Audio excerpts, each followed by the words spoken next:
The night was cold and dark in the Nevada desert. Lieutenant Commander Daniel Cole moved through the sand with his team of 12 Navy SEALs. They were doing a training exercise, practicing how to rescue hostages from enemy buildings. Daniel had done this kind of thing hundreds of times before. He was 42 years old and had spent 20 years as a SEAL. He had seen combat in places most people could not find on a map. He had killed men and watched friends die. Nothing surprised him anymore. Then the light came. It started as a small point in the sky, like a star that was too bright. Daniel looked up and felt something wrong in his gut. The light grew bigger and bigger until it filled the whole sky above them. His men started shouting, reaching for their weapons, but there was nothing to shoot at. The light was everywhere, pressing down on them like a physical weight. Daniel felt his feet leave the ground. He tried to grab onto something, anything, but his body was floating upward into the blinding whiteness. He heard his men screaming his name, and then he heard nothing at all. When he woke up, he was alone. The room around him was made of smooth gray metal. There were no windows, no doors that he could see, and no furniture except for a flat surface that might have been a bed. Blue lights pulsed slowly in the walls, giving everything a cold and alien glow. Daniel stood up slowly and checked himself. His weapons were gone. His gear was gone. Even his boots were gone. He was wearing only his basic uniform, stripped of everything useful. He walked to the nearest wall and touched it. The metal was cold and hummed slightly under his fingers. He pressed harder, looking for weak points, for seams, for anything he could exploit. There was nothing. The room was a perfect box with no way in or out. Then they came. A section of the wall simply dissolved, and 3 creatures walked through. Daniel had seen many things in his life, but he had never seen anything like this. They were tall, maybe 7 feet, with long limbs and skin that looked like gray-green leather. Their heads were large and smooth, with no hair and no ears that he could see. But it was their eyes that made his stomach turn. They were completely black, like holes in their faces, reflecting the blue light of the room like dark mirrors. The creatures looked at him the way a scientist might look at a rat in a cage.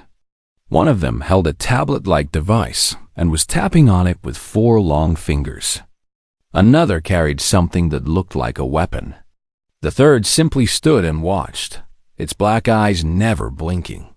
A voice came from somewhere in the ceiling.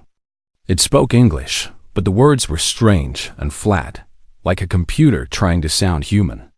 You are human specimen number 47. You will comply with examination protocols. Resistance is inefficient and will result in corrective measures. Daniel said nothing. He had been trained for capture. He had been trained for interrogation. The rules were simple. Give nothing away, show no weakness, wait for an opportunity. He stood in the center of the room with his hands at his sides and stared back at the creatures without expression. The creature with the weapon stepped forward and pointed it at him. A beam of light shot out and hit Daniel in the chest. Pain exploded through his body, worse than anything he had ever felt. Every nerve was on fire. His muscles locked up and his jaw clamped shut so hard he thought his teeth might break. The pain lasted for 5 seconds, maybe 10, and then it stopped. Daniel was on his knees, breathing hard, sweat pouring down his face. But he did not scream. He did not beg. He pushed himself back to his feet and faced the creatures again. The one with the tablet made a clicking sound that might have been surprise.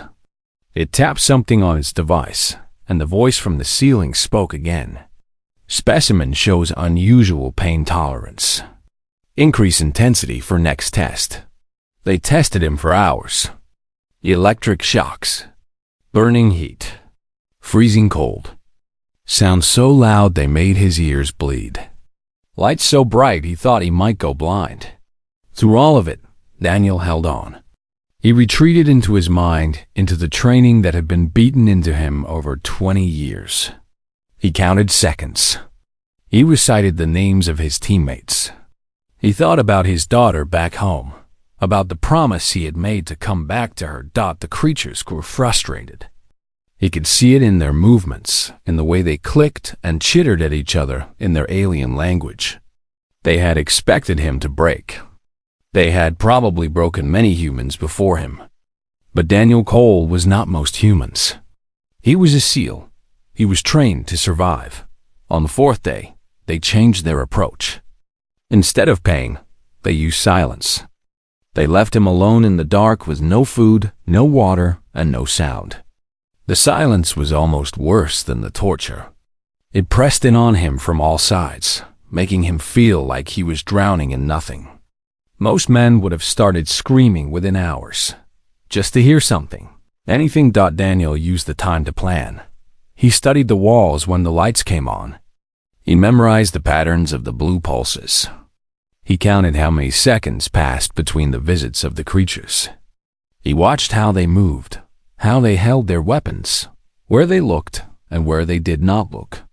He was building a picture in his mind, a map of his prison and his captors. On the seventh day, his chance came. A young creature entered his cell alone. It was smaller than the others, and it moved with less confidence. It was carrying a small tool, probably meant to collect some kind of sample from him.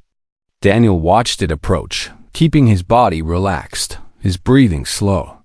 The creature reached toward him with its tool. Daniel moved. His hand shot out and grabbed the creature's wrist. He pulled it off balance and spun behind it, wrapping his arm around its thin neck. The creature made a high-pitched sound of alarm, but Daniel squeezed, cutting off its air. In 3 seconds, the creature went limp in his arms. He did not kill it. Dead hostages were useless. Unconscious hostages were leverage. The wall dissolved again, and 4 armed creatures rushed in. They pointed their weapons at him, but they did not fire. They could not fire without risking their own kind. Daniel smiled for the first time since his capture. It was not a friendly smile. "Take me to whoever is in charge," he said, his voice calm and cold.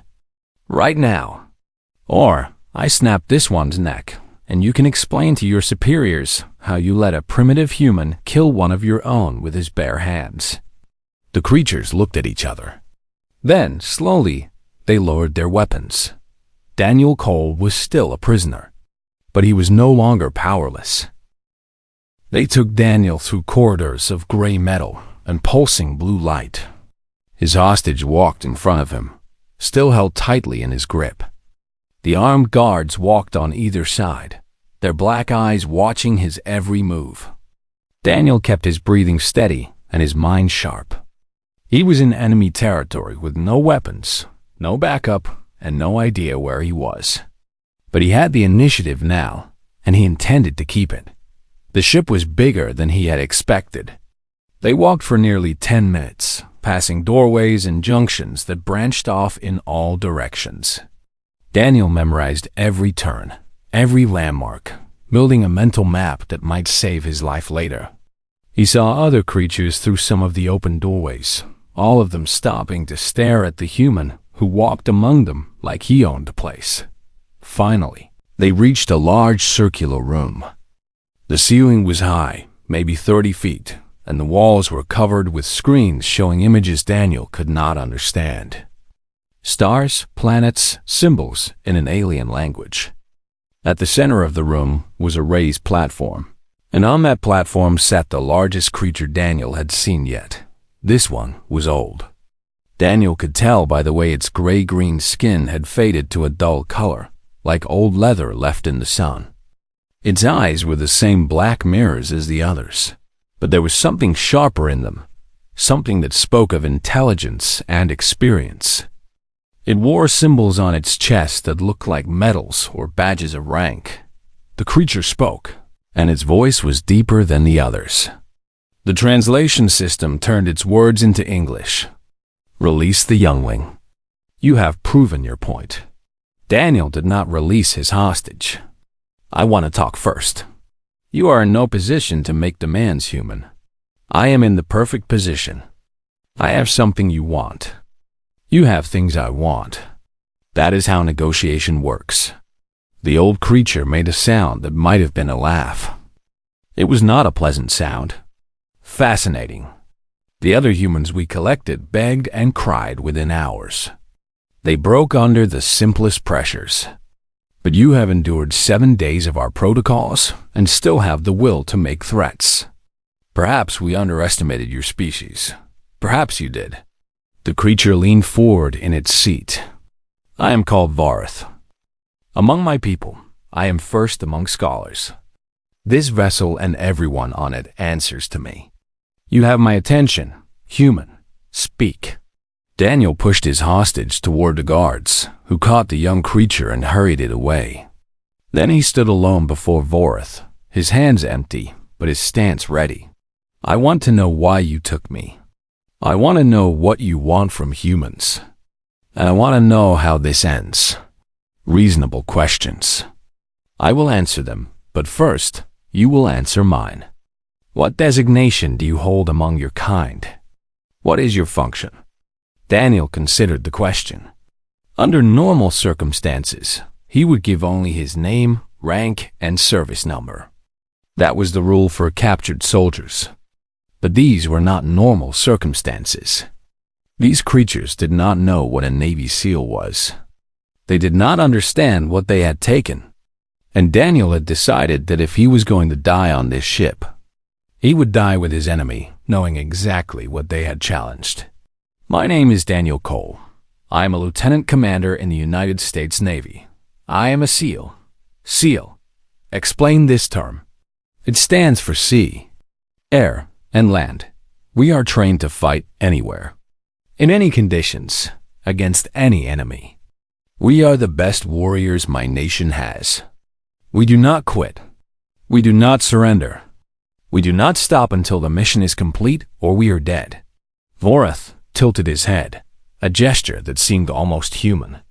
And what is your specific function within this group of SEALs? Daniel felt a cold smile forming on his lips. This was the moment. This was where he planted the seed of fear that would grow into something useful. I am a Reaper. The translation system processed the word. Daniel watched Vorith's reaction carefully. The old creature's hands tightened on the arms of its seat. Explain this designation. Every culture has a name for death, Daniel said slowly, letting each word sink in. Every species has a story about the being that comes to take souls when the body dies. In my culture, we call this being the Reaper, the one who harvests, the one who cannot be stopped, cannot be bargained with, cannot be escaped. When my people need something to stop existing, they send me. I am the one who brings the end. The room was very quiet. The guards had stopped moving. Even the screens on the walls seemed to dim. You are attempting psychological manipulation, Varth said, but there was uncertainty in the translated voice. I am telling you the truth. You wanted to study humans. You wanted to find our weaknesses. You should have started by studying our strengths. You should have learned what we do to those who threaten us. Daniel took a step forward. The guards raised their weapons, but Varth held up a hand to stop them. I have killed more enemies than I can count, Daniel continued.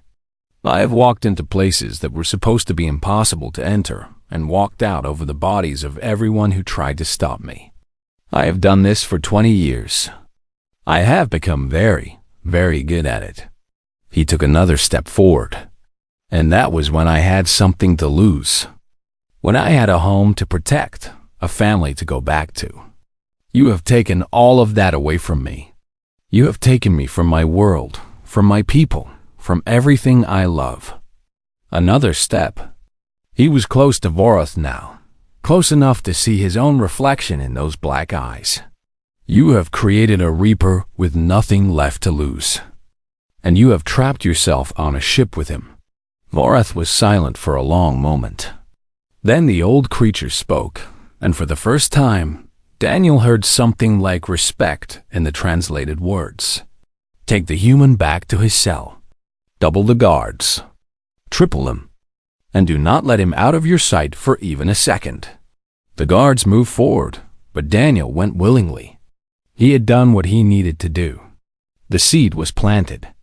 Now he just had to wait for it to grow. As they led him away, he heard Vorath speak one more time. "And find out everything you can about these seals. Everything about this word, Reaper. I want to know what we are dealing with." Daniel smiled to himself. The war had begun, and he was just getting started. Word spread through the ship like fire through dry grass. The human who could not be broken. The human who had taken a soldier hostage with his bare hands. The human who called himself Reaper and smiled when he talked about death. Daniel noticed the change immediately. The guards who watched him were different now. They stood farther away from his cell. They flinched when he moved too quickly. They whispered to each other in their clicking language. And even though Daniel could not understand the words, he understood the tone. Fear. Fear was a weapon, and Daniel knew how to use it. He began talking to his guards. Not threatening them, not begging or bargaining, but just talking. He asked them questions about the ship, about their duties, about their lives. Most of them did not answer, but they listened. And Daniel watched them as carefully as they watched him. One guard was named Thresh. Daniel figured this out by listening to the other guards call to him. Thresh was younger than most of the others, but he carried himself differently. There was something angry in the way he moved, something that spoke of old wounds and older grudges. On the 12th day, Daniel spoke to Thresh directly. "You are afraid of someone on this ship," he said. "Someone other than me. I can see it in the way you stand, the way your eyes keep moving toward the upper levels. Someone up there makes you nervous." Thresh did not respond, but his grip tightened on his weapon. "In my world, we have a saying. The enemy of my enemy is my friend. I am locked in this cell. I am not a threat to you. But whoever is making you afraid, they are free. They are dangerous. They are the real problem." Still no response. But Daniel saw something shift in Thresh's black eyes. A small crack in the wall. Over the next few days, Daniel kept working on that crack. He did not push too hard. He did not make obvious moves. He simply observed, commented, and let Thresh draw his own conclusions.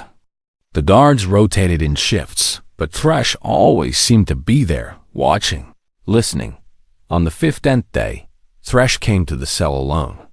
The other guards were gone. The corridor was empty. Thresh stood outside the transparent wall of Daniel's cell and spoke in English, not through the translation system. "Reaper," he said. The word sounded strange in his alien voice, but he pronounced it correctly. "You learn my language," Daniel said. "Some words do not translate well. Your word carries weight that our language cannot match. The crew speaks of nothing else. Some believe you are a demon from human stories. A monster that cannot be killed. What do you believe?" Thresh was quiet for a moment. "I believe you are a soldier, like me, caught in a situation you did not choose." Daniel nodded slowly. "Then we understand each other. What do you want, Thresh?" "To warn you. Vorath plans to take you before the High Council. He wants to show them how effectively our methods work on humans. He will demonstrate on you in front of the entire council. The demonstration will be painful. It will be long. And it will end with your death." Daniel felt the familiar cold settle into his chest. Not fear, exactly. More like clarity. The clarity that came when all paths narrowed down to one. "When?" he asked. 7 days. Maybe less. Vorath wants to make sure you cannot resist. He will keep you weak, keep you tired, keep you on the edge of breaking. Then he will present you as an example of how fragile humans are. And you are telling me this because you feel sorry for me? No. Thresh's black eyes held something hard and sharp. I am telling you because Vorath killed my family, my clutchmates. He executed them for small mistakes, minor failures. He rules this ship through terror, and no one is safe from him. Not even his loyal soldiers. Daniel understood now. This was not kindness. This was revenge. Thresh wanted Vorath to suffer, and he saw Daniel as a weapon that could make that happen. What do you want from me? Daniel asked. I want you to do what you do. I want you to be the Reaper. I want Vorath to regret the day he took you from your world. And in return, I will give you 1 hour of freedom. I will give you access to the ship's communication systems. And I will give you a weapon. What you do with these things is your choice. Daniel studied the alien carefully. Trust was a dangerous thing, especially with someone who had every reason to betray him. But Daniel did not have many options. In 7 days, he would be dead anyway. At least this way, he might be able to do some damage first. My people may come for me, Daniel said. They are looking for me right now. They will not stop until they find me or confirm that I am dead. If I can send a signal, if I can tell them where I am, they will bring war to this ship like nothing you have ever seen. Your people cannot reach this far into space. We are light years from your world. You do not know my people.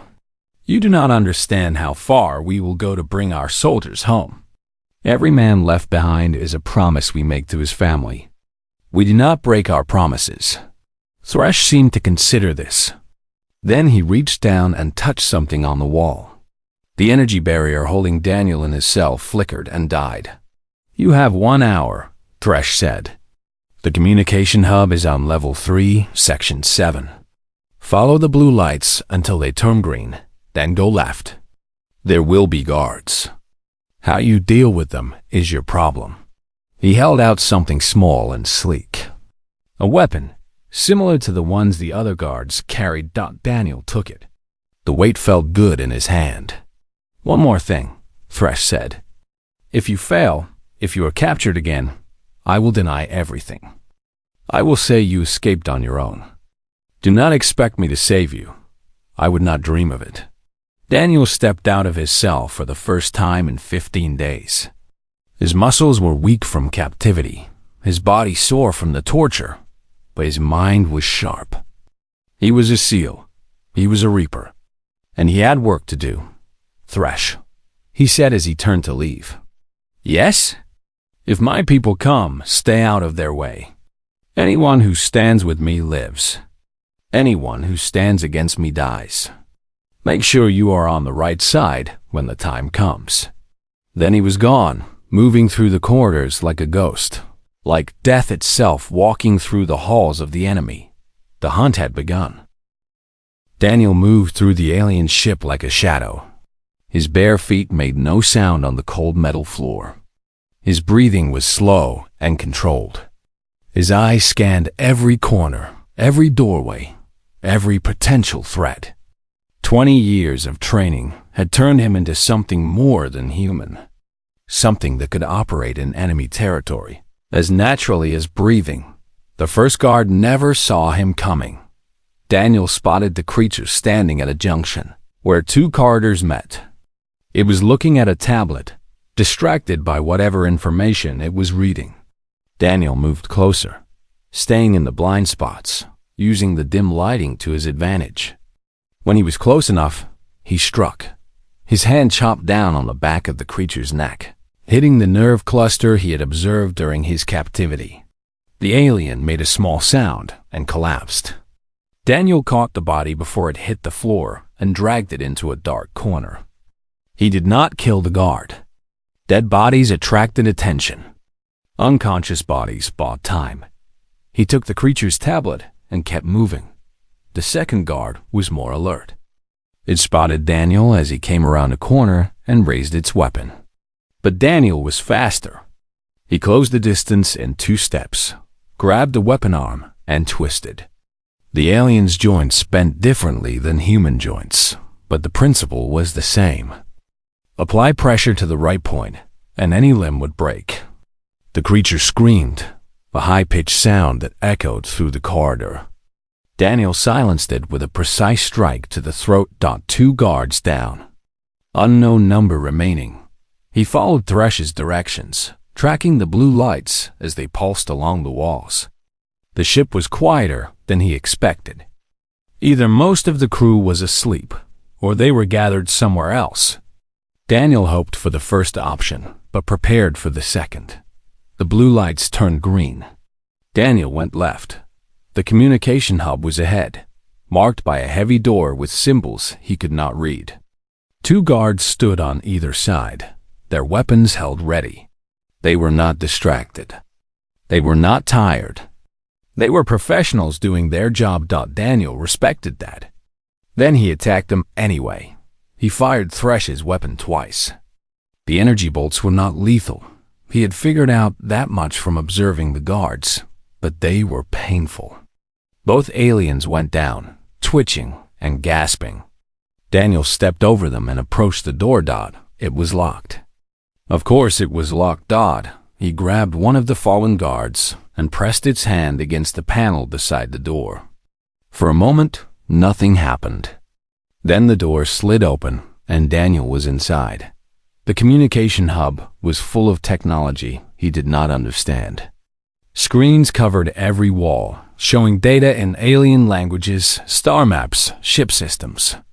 3 technicians sat at stations around the room, their 4-fingered hands moving across glowing controls. They looked up as Daniel entered, and their black eyes went wide with terror. "The Reaper," one of them whispered. "Sit down," Daniel said calmly. "Keep your hands where I can see them. Do exactly what I tell you, and you will live to see tomorrow." They sat. They kept their hands visible. Fear was a powerful motivator. Daniel moved to the largest control station and grabbed the nearest technician. "You are going to help me send a message. A long-range message to my people. If you cooperate, I will let you go. If you refuse, or if you try to signal for help, I will show you why they call me Reaper. Do you understand?" The technician nodded frantically. "Good. Show me how to access the long-range communication array." The next few minutes were tense. Daniel watched over the technician's shoulder as the alien brought up system after system, each one more complex than the last. He did not understand most of what he was seeing, but he understood enough. The ship had a powerful transmitter, capable of sending signals across vast distances. If he could get a message to Earth, even a short one, it might be enough. Finally, the technician stopped at a screen showing a simple interface. "This is it," the alien said, its voice shaking. "Long-range broadcast. You can speak or send text, but any message will take years to reach your world. Your people will never receive it in time to help you.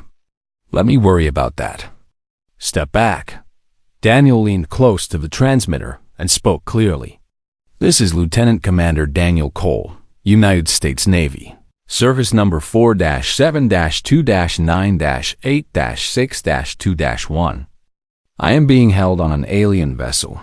Coordinates attached to this signal. Ship designation unknown. Crew approximately 300. Request immediate extraction. Prepare to execute final protocol." He paused, then added one more thing. "Fallen angel." I repeat, fallen angel. The words meant something specific in military code. Fallen angel meant a soldier was down, captured, and ready to die rather than surrender. It meant that whoever received the message should come with everything they had, because there would be no second chance. Daniel sent the signal. He had no idea if it would reach anyone. He had no idea if the Navy had any way to travel this far into space. But he had done what he could. Now he just had to survive long enough to see if it mattered. Alarms began to scream. Red lights flashed across the screens. The technicians panicked, scrambling for the door. Daniel let them go. His job here was done. He turned and found himself facing a dozen armed guards, their weapons pointed at his chest. Behind them, standing tall and calm, was Vorath. "Impressive," the old alien said. "You disabled 6 guards, infiltrated our most secure room, and sent a message to your people. All within 20 minutes. The other humans we captured could not have done this in 20 years." Daniel kept his weapon raised, even though he knew it was pointless. 1 against 12. Bad odds even for a SEAL. "The message will not save you," Vorath continued. "Your signal will travel for generations before it reaches any human receiver. You have accomplished nothing except proving how dangerous you are. Which, I must admit, makes you a more valuable specimen."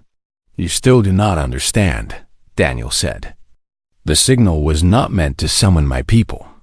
They were already coming." Vorath tilted his head. "Explain. When you took me, you left witnesses.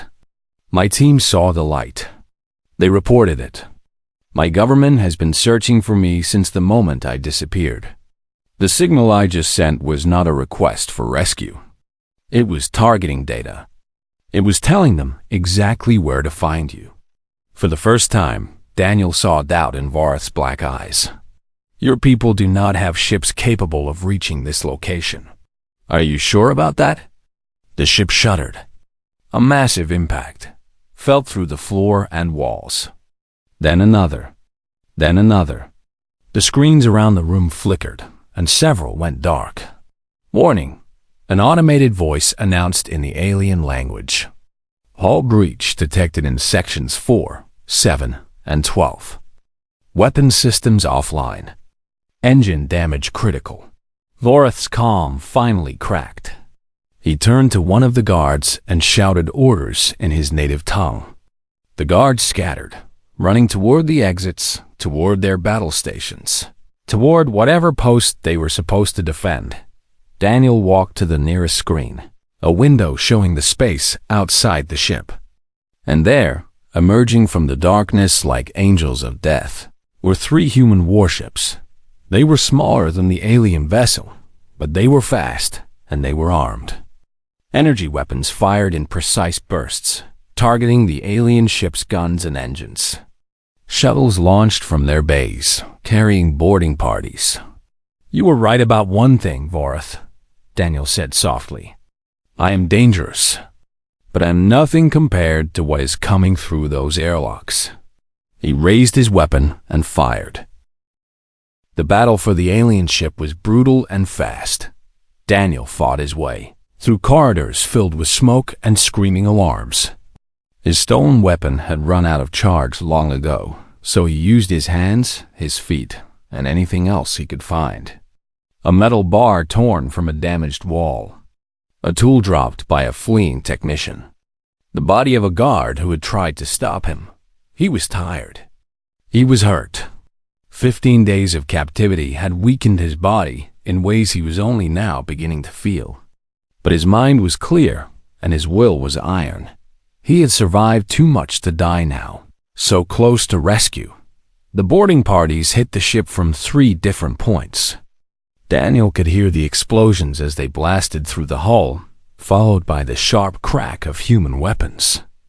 The sound was beautiful. It was the sound of home. He found the first group of Marines in Section 4.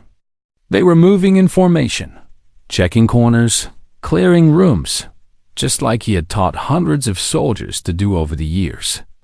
When they saw him coming, they raised their weapons. "Identify yourself," the lead Marine shouted. Lieutenant Commander Daniel Cole, United States Navy. He kept his hands visible, his movements slow. "Service number 4-7-2-9-8-6-2-1. I am the reason you are here." The Marine's eyes went wide behind his helmet. "Sir, we have been looking for you for 17 days. Command thought you were dead." "Not yet. Give me a weapon." The Marine handed over his sidearm without hesitation. Daniel checked the chamber, verified the ammunition, and felt whole again. A proper weapon in his hand, friendly soldiers at his back. "Status report," he said. 3 ships, sir. The Constellation, the Valiant, and the Resolute. We launched as soon as your signal came through. Captain Harris is commanding the operation. Captain Harris is commanding the operation. He said to bring you back alive, no matter what. And the alien crew? Surrendering or dying, sir. Most of them were not ready for a fight. Our boys are sweeping deck by deck. Daniel nodded. The situation was under control. The rescue was succeeding. But there was one more thing he needed to do. The bridge, he said. Where is it? Upper level, sir. But we have teams heading there now. You should get to the extraction point. I am going to the bridge. There is someone there I need to see. The Marine looked like he wanted to argue, but he recognized the look in Daniel's eyes. It was the look of a man who had unfinished business. I will come with you, sir. No, stay with your team. Clear the ship. I do this alone. Daniel moved before the Marine could protest. He ran through corridors that were now filled with human soldiers and surrendering aliens. He stepped over bodies of both species and kept moving. The bridge was ahead. Vorath was ahead. The doors to the bridge had been sealed, but someone had already cut through them with a plasma torch. Daniel stepped through the smoking gap and found himself in the command center of the alien vessel. It was chaos. Half the screens were dead or showing error messages. Bodies lay scattered across the floor, mostly aliens who had tried to fight and lost. A few human soldiers were securing the room, binding the hands of prisoners and treating the wounded. And there, standing at the center of it all, was Vorath. The old alien was not fighting. He was not running. He stood with his hands at his sides, watching Daniel approach with those black mirror eyes. Reaper, he said. Vorath. The soldiers around them fell silent. They could feel the weight of this moment, the history that hung between these two beings. You sent the signal knowing your ships were coming, Vorath said. The coordinates were not for rescue. They were targeting information. You gave your own people the location to strike. Yes, you knew you might die in the attack. You sacrificed yourself. I expected to die from the moment you took me. Every breath after that was borrowed time. I just wanted to make sure my death meant something. Vorath made a sound that might have been a laugh if aliens could laugh. The humans we studied before were weak. They broke easily. We thought your species was nothing but food and specimens, useful only for our experiments. We were wrong. Yes, you were. What happens now, Reaper? Do you kill me? Take your revenge for what I did to you. Daniel looked at the old alien for a long moment. He thought about the pain, the torture, the endless days of darkness and silence. He thought about how easy it would be to raise his weapon and end Vorath's life. The creature deserved it. No one would blame him, but Daniel Cole was not a monster. He was a soldier. No, he said. I am not going to kill you. Vorath's head tilted in surprise. Why? Because dead enemies are useless. But living enemies can carry messages. Daniel stepped closer, close enough that he could have struck Vorath down with his bare hands. You are going to go back to your people. You are going to tell them what happened here. You are going to tell them about the Reaper who would not break, and the ships that came across the stars to save one soldier. You are going to tell them that Earth is not a world of weak specimens. It is a world of warriors. He leaned in until his face was inches from Vorath's. And you are going to tell them this. If they ever come for us again, we will not just defend ourselves. We will hunt them. We will find every ship, every base, every world they call home. We will not stop until they beg us for peace. Because that is what humans do. That is what we have always done. Vorath was silent for a long moment. Then, slowly, he inclined his head. I will deliver your message, Reaper. Good. Daniel turned and walked toward the human soldiers. Behind him, he heard Vorath speak one last time. I have lived for 300 of your years. I have conquered worlds and commanded fleets. But I've never met a being like you, Daniel Cole. Your people are fortunate to have warriors such as you." Daniel did not look back. "We know." He walked through the ruined bridge, through corridors filled with the evidence of human victory, and finally reached the extraction shuttle. The Marines inside cheered when they saw him. Someone wrapped a blanket around his shoulders. Someone else pressed water into his hands as the shuttle lifted off and carried him toward the waiting fleet. Daniel looked back at the alien ship one last time. It hung in space, crippled and burning, a monument to the price of underestimating humanity. 6 months later, Daniel stood before Congress, receiving the Medal of Honor for his actions. The world had learned about first contact, about the aliens who had tried to study and break humanity. And they had learned about the SEAL who had turned the tables. The aliens retreated. They sent no more ships, took no more people. Intelligence reports said they were spreading stories about the humans, warning other species to stay away. About the planet of warriors who never stopped fighting. About the word that had become a legend across 1,000 worlds. Reaper. Daniel returned to duty. He trained new SEALs, teaching them not just how to fight, but why they fought. He taught them that strength was not about muscles or weapons. It was about will, the refusal to quit, even when everything seemed lost. And sometimes, late at night, when the stars were bright and the world was quiet, Daniel would look up at the sky and think about Varth, about the message he had sent, about the warning that was spreading through the galaxy. Humanity was awake. Humanity was watching. And if anyone dared to threaten them again, they would learn what the Kethvari had learned. Never underestimate a species that has spent 10,000 years learning how to fight. Never underestimate a SEAL. And never, ever forget the Reaper.